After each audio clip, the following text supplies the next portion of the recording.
and was let go.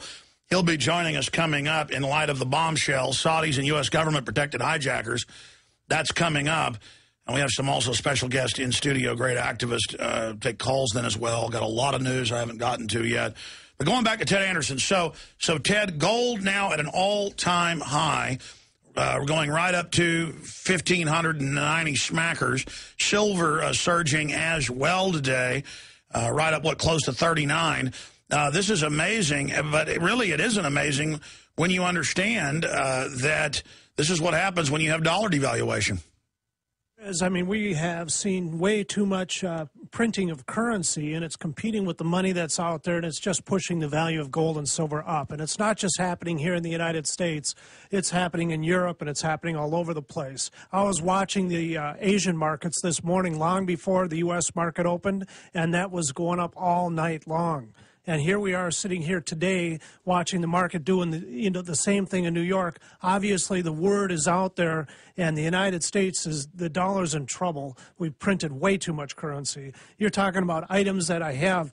The Eagle right now is sitting at $16.98.92. I have, the palladium bars. I have Mexican pesos. I have 1 ounce maple leafs. I have Coronas. I have platinum eagles. I have Australian nugget gold coins. I've got 1/4 ounce Krugerrands, 1/4 ounce silver bars. We have just a whole long line of various different things.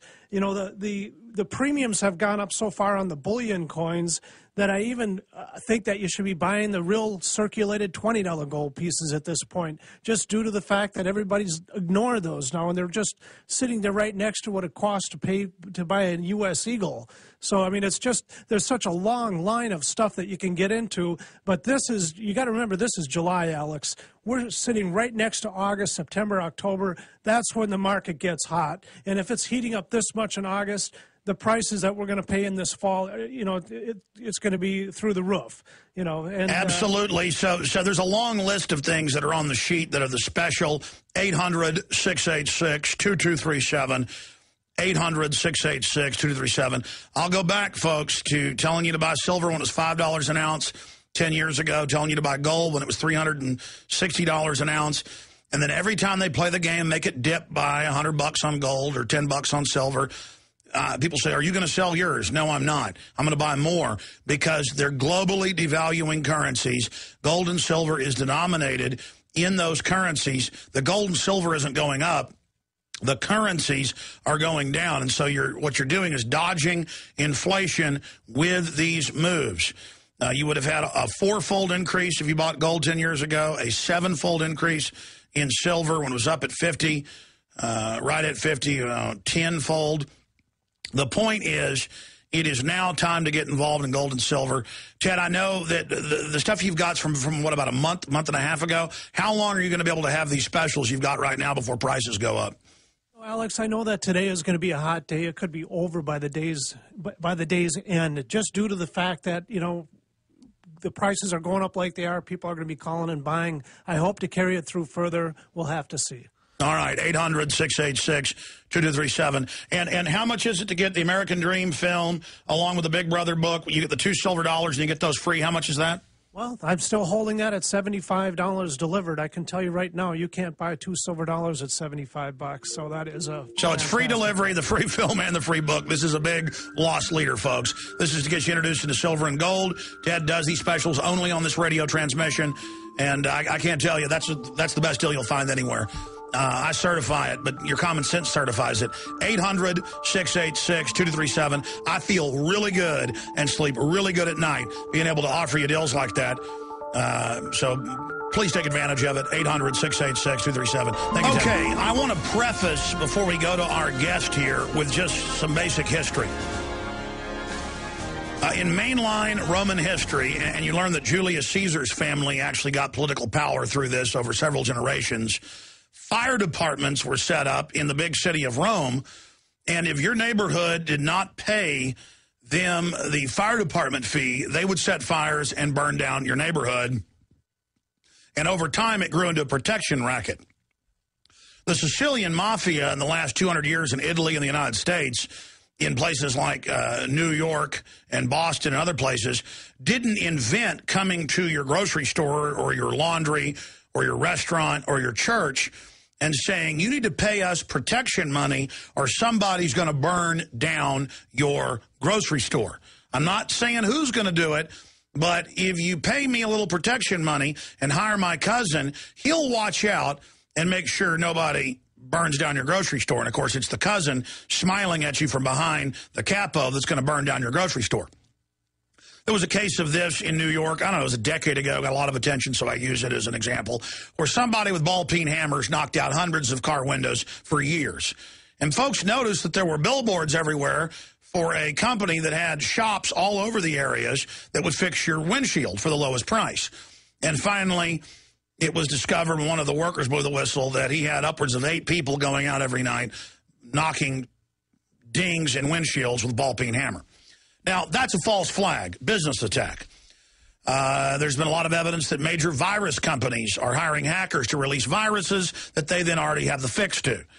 I mean, this really is common sense. Governments in the West the last 100 years have made drugs illegal because the big powerful interests control the drugs being brought in. Now they can shut down their competition with the law they've bought off, and they can make larger profits because it's now a black market item. This is all really just cause and effect, common sense. Hitler firebombing his own Reichstag, that's now been released and confirmed. Hitler blowing up his own military base, blaming it on the Poles to attack Poland and say, oh, look, the Poles attacked our base, our communications base. They even dressed up prisoners and shot them in Polish uniforms and German uniforms to show newsreels of dead bodies. That's how World War II started. That's publicly admitted. So the point is, you know governments do this. You know Gulf of Tonkin was staged to get us into Vietnam saying our ships were attacked. They said it was a conspiracy theory for 40 years. But on the 40th anniversary, the CIA declassified they staged it. We already knew because officers on the ships came back and reported, no, we weren't attacked. That was in the San Diego paper back in '64. But it becomes a rumor, a legend. People heard it was staged. Well, later it came out it was staged. And there's Operation Gladio, over 200 U.S. bombings carried out with NATO in Europe. Their favorite thing was to blow up school buses because that really got folks upset. Then they would grab a patsy, shoot him in the head, and say that, you know, they had committed the bombing of the school bus. So it's time to grow up. The Russians do it. The czars did it before the communists. Every major government does this. And the argument in the Pentagon is others are doing it, we got to do it. You got Operation Northwoods, where the Pentagon proposed to Kennedy to blow up D.C., bomb Miami, hijack jets by remote control, crash them, blame it on the Russians, start World War III. Kennedy said no, and they said, well, then we're going to just take you out. Now, all of that goes on. All of that is happening. And you know, I've talked a lot about this because it was in Newsweek, it was in major newspapers that the hijackers were trained at U.S. bases. And it came out but was never discussed again. And the head of the Defense Language School, Colonel Butler, went public and said, some of these guys were at our school. I recognize them. Something's going on. The government's behind this. And then they started a court-martial against him, and he shut up, and they dropped the court-martial. So all of that said, I wanted to play this clip before we go to our guest from England for the rest of the hour, and we appreciate his courage in going public and losing his job over this. And I actually have some of the local papers that reported on it here. But bombshells, Saudi and U.S. government protected hijackers. And, of course, I mean, who set up al-Qaeda? Saudi Arabia, the U.S., England, and Israel, along with Pakistan intelligence in 1979. Zbigniew Brzezinski has written 2 books in the last 5 years bragging about it. And it's the same groups working together. We've had Mr. Springman, the former head of the visa section of the embassy, on, where they were ordered. It's been in the Toronto Star. I had him on 9 years ago, but I've had him on since. Mr. Springman talked to his colleagues. They were ordered to let Mohammed Atta and others back into the U.S., 8 months before 9/11, even though they were flagged as terrorists in their database, and the CIA, when they wouldn't let them in, had the State Department call and say, look, they work for us, that's a cover. The underwear bomber, Undersecretary of State Kennedy, admits they were ordered to help get him on the plane by an unnamed U.S. agency and to give them the visa. We knew it a month and a half before because our listeners, lawyers, the Haskells, husband and wife lawyers, were on and saw the guy being got on the plane, thought it was suspicious, didn't have his passport, saw the whole firecracker deal right as they roll out. I mean, it's all staged. Fast and Furious, shipping guns in to the drug dealers to then blame it on the Second Amendment. Now they've announced the gun control because of their own operation. It's happening. I mean, they know what they're doing. And so it's time to grow up and realize this is happening. Now, here is former governor of Florida, former Senator and Florida Governor Bob Graham said at least 2 of the purported 9/11 hijackers had assistance from Saudi Arabia. Graham's recently released novel, Keys to the Kingdom, implicates the Saudis. He told MSNBC the novel is based on factual information. Let's go ahead and play that clip from MSNBC. Well, just briefly, Thomas, there are some unquestioned facts that Saudi Arabia was providing significant assistance to at least 2 of the 19 hijackers living in San Diego. The questions are, why was Saudi Arabia doing this? Was it also providing assistance to the other 17 hijackers? And then why did the United States go to such lengths, including censuring the Congressional Inquiry's report on the events leading up to 9/11 that related to the role of Saudi Arabia? So there are a lot of unanswered questions, and Keys to the Kingdom starts with finding those answers. If you say that 40% of what's in this book is fact, okay, you think there we it's go. going to allow for avenues of discussion? Oh, that's good. All right, now we are going to our guest, Tony Farrell, served as a high-level intelligence analyst for South Yorkshire Police in Britain from 98 to 2010. In the days preceding the 5th anniversary of the 7/7 bombings, Farrell discovered the 9/11 attacks and 7/7 attacks were acts of state-sponsored terror. And Jaron gave me a more detailed bio on him. He has a university degree in applied statistics, Sheffield Hallam University, if I'm reading that right. Postgraduate degree in criminal intelligence analytics and analysis, Manchester University. Postgrad degree, management studies, Sheffield. And we continue on from there, studying future threats. And he was the head of the South Yorkshire Police of their program to analyze terror attacks and threats. And he joins us now, former intelligence analyst. And I have some of the news articles here dealing with it. Police intelligence analyst fired for blowing whistle on false flag terror. Strategic threat assessment matrix concluded 7/7 was an inside job. Tony Farrell is our guest going over that. And we also have mainstream British reports where they admit that most of the IRA bombings were actually run by British intelligence and British Army officers, some of which we've interviewed here. One of them got killed after he was on the show. Not trying to scare folks, just telling you this is not a game. Mr. Farrell, thank you for joining us, and thank you for your courage. Thank you, Alex, and it's a pleasure to be on. So tell us a little bit about yourself, your years of research, and what brought you to going public with this information, and what the police department thought when you brought them this information.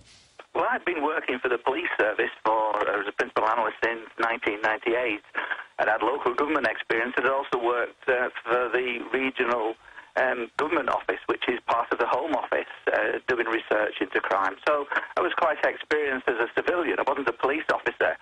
And I was used to doing the strategic work. I wasn't privy to the detailed terrorist information from Special Branch, but I did take an overview of the sanitized versions and pull them together in a strategic threat. That was my assignment, my annual assignment. And what happened, Alex, was that, as you say, a week up to leading up to the 2010 July the 7th 5-year anniversary, I was merrily going along with my assignment, believing that I was just going to be able to complete it without any problems. And unfortunately, for me, running concurrently was my home study that was into things like the history of geopolitics and what was going on in the world and a bit of church history. And all of a sudden, with a week to go, Alex, I dropped on, through the likes of your program, the possibility of 9/11 being an inside job. That quickly triggered me to do a lot of research in haste at home, hoping to get reassurance that that wouldn't be the case.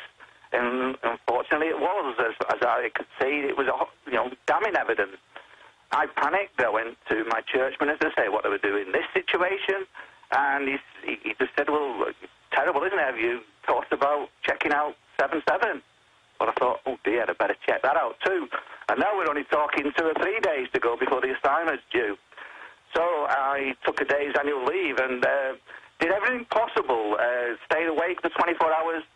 That too wasn't long before it was so obvious, Alex, that it was an inside job as well. There's just damning information out there. And that threw me in a problem, Alex, because